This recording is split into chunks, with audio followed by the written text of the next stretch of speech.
Boxcar Children by Gertrude Chandler Warner, Book 1, Chapter 7. A big a big meal from little onions. The next morning Jessie and Henry talked about the queer noise. They did not tell Violet and Benny. What do you think it was? Asked Jessie. Do you think it was a rabbit? I don't know, said Henry, but I think someone was in the woods. I am glad we weren't hurt. Someone must have stepped on a stick and made it crack. What should we do? Asked Jessie. Nothing, said Henry.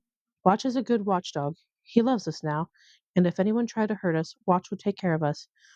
He would do more than growl. But after this, we must not let Benny go out into the woods alone. I'll keep Benny and Violet with me all the time, said Jessie. Good, said Henry, and keep Watch with you all the time too. Good morning, Benny. Time to get up. Today you must build something for me out of stones. What is it? Asked Benny eagerly. I'm not going to tell you, said Henry, laughing. You build it just as Jessie tells you, and you will see. Henry was so eager to begin work that he ran all the way to town. The doctor came to the door and smiled. The doctor came to the door and smilingly looked him over from head to foot. My mother will tell you what to do today, the doctor said. She wants you to work in her garden. Mrs. Moore, the doctor's mother, had a sweet face and looked very kind. Good morning, Henry, she said. Do you know how to thin out vegetables? Oh, yes, said Henry. I like to work in a vegetable garden. I haven't had much time to take care of my garden, Mrs. Moore said. There, see that? She pulled out a carrot. It had to come out, for it was much too near the other carrots. Yes, I see, said Henry. He began to thin out the carrots. Mrs. Moore watched him as he pulled out some of the little carrots and put them in a pile. He left the other carrots to grow. Then he began on the turnips. You are a good worker, Mrs. Moore said. I can see that. She smiled at Henry. You may thin out all these vegetables. Then she went into the house and left Henry alone. He worked all the morning. He thinned out the carrots, turnips, and little onions.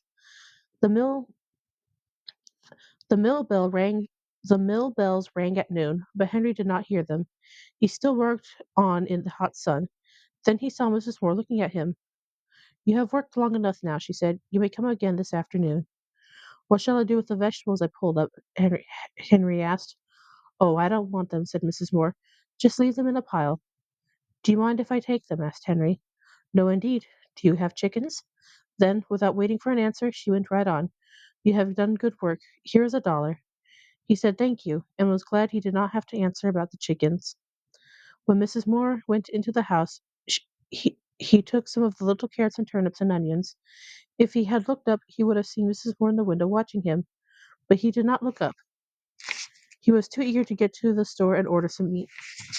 When he arrived at the boxcar, Benny told him, The building is done. I helped with it. The building was a fireplace made of flat stones. Benny did a lot of the work, said Jessie. He carried stones and found wood for the fire. The fireplace was a very good one. The children and Watch had made a hole at the foot of a big rock between two trees. Flat stones were laid on the floor of this hole and around the sides. More big stones were put up to keep out the wind. Jessie had found a heavy wire in the dump and had put the big kettle on it and tied the ends of the wire to the two trees. The kettle hung over the fireplace, and the fire was laid. Besides the fireplace was a big wood pile. Fine, fine, cried Henry. You have done well. Now see what I have. The girls were delighted with the meat and the little vegetables. With Henry's knife, they cut the meat into little pieces. Then they filled the kettle with water from the fountain and put the meat into it, with a tin plate for a cover. Henry started the fire, and it burned well at once. Jessie cut the tops off the vegetables and washed them in the brook. I'll put them in after the meat has cooked a while, she said. Soon the water began to boil, and the stew began to smell good. Watch sat down and looked at it. He sniffed hungrily at it and barked and barked. The children sat around the fireplace, eating bread and milk. Now and then Jessie stirred the stew with a big spoon. It will make a good meal, said Henry. Keep it boiling and do not leave it. When I come home tonight, I'll bring you some salt, and whatever you do, don't get on fire. Violet pointed to the pitcher and teapot that she had filled with water. That's to put that's to put on Benny or Watch if he should get on fire, she said. Henry laughed and went happily on his way. He wished he could stay and smell the stew boiling, but he thought he ought to work, so he went back to the Moore's house. He was very happy when Dr. Moore said, "Do you want to clean up this garage?" The garage was not in very good order.